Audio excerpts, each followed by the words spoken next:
Hey, today we're going to have a similar conversation to what we did in the last lesson. We talked about confidence intervals for proportions. Today we're going to do that for means. So go ahead and pause here and read this problem. You could also look in the book there on page 579. This is straight out of the chapter 22, for example. But take a minute and read this, and then we'll have a talk about it.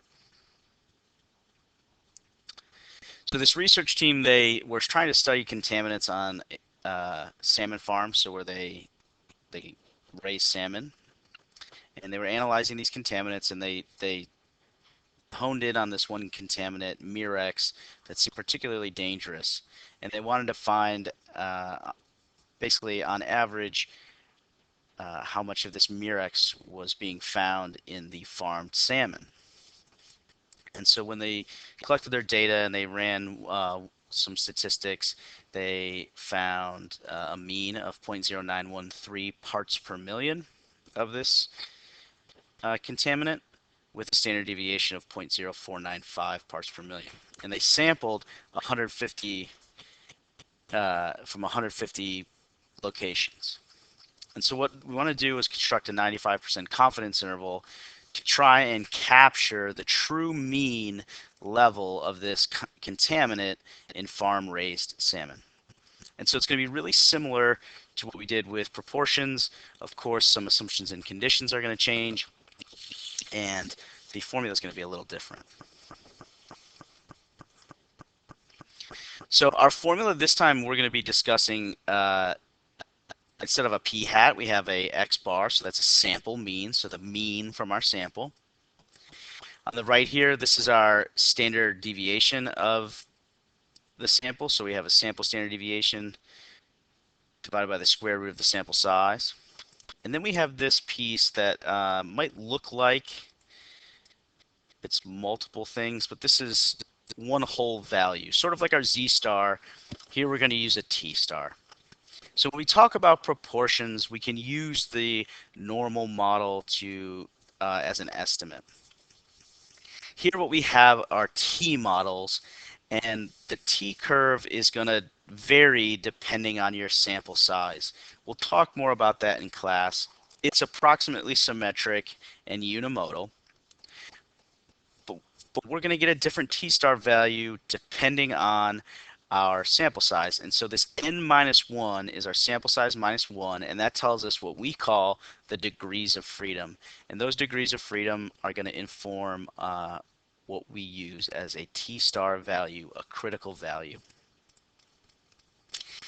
In cases or scenarios where you know what the population standard deviation is, instead of just a sample standard deviation, then you can use a z-star like we did with proportions, and you don't have to worry about degrees of freedom.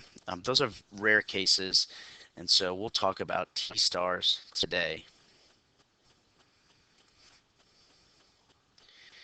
We do have to satisfy the assumptions and conditions that you should be used to.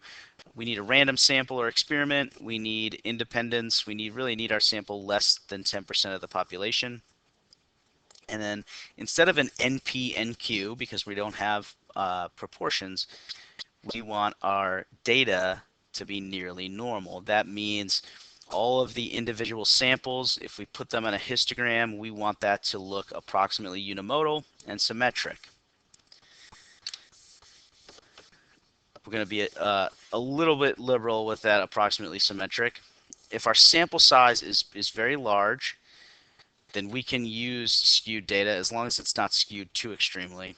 But when our sample sizes are really small, we really need to have this condition satisfied completely.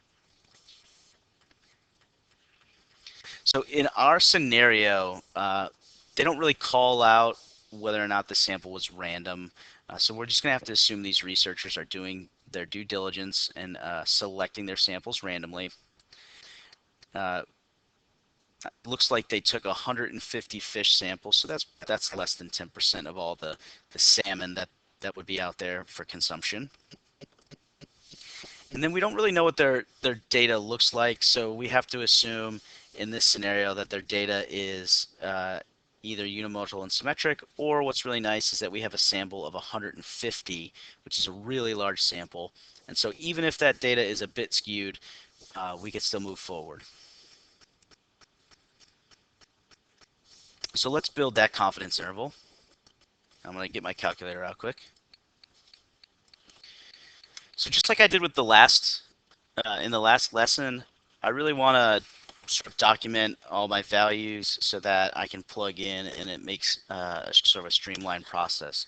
So we're given a lot of these numbers in the problem. The sample size is 150.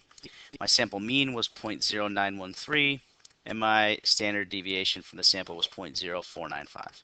So we have x bar, we have n, and we have s. We need to calculate this t star. So here's how I calculated t star, and I'm going to show you on the calculator exactly how I arrived at this value.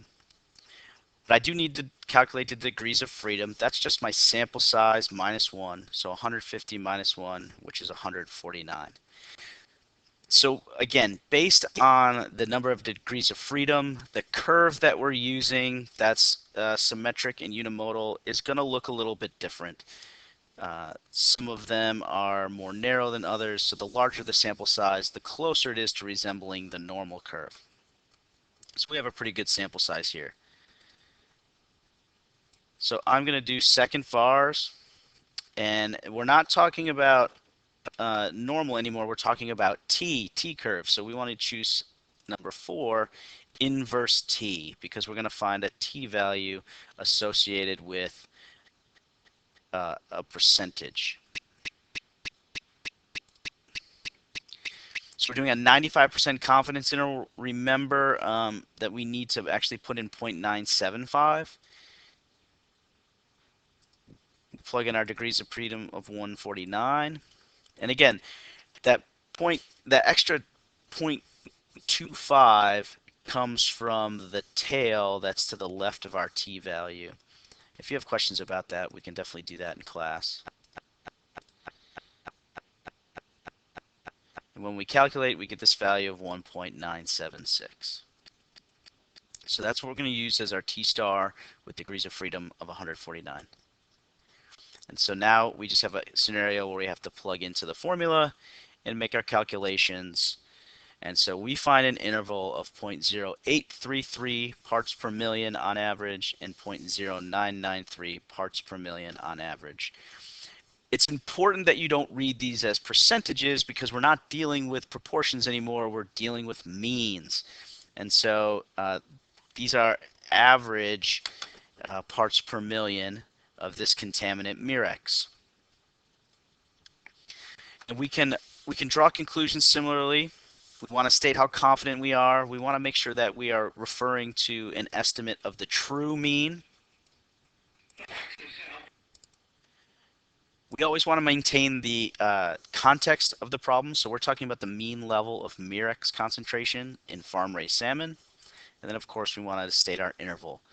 So we're 95% confident that the true mean level of Mirex concentration in farm-raised salmon is between 0.0833 parts per million and 0.0993 parts per million. So that's all I have for you today. No questions here to answer at the end. Make sure that if you have questions about anything I talked about here, you write them down. You remember to ask in class, and we can definitely do some of these together.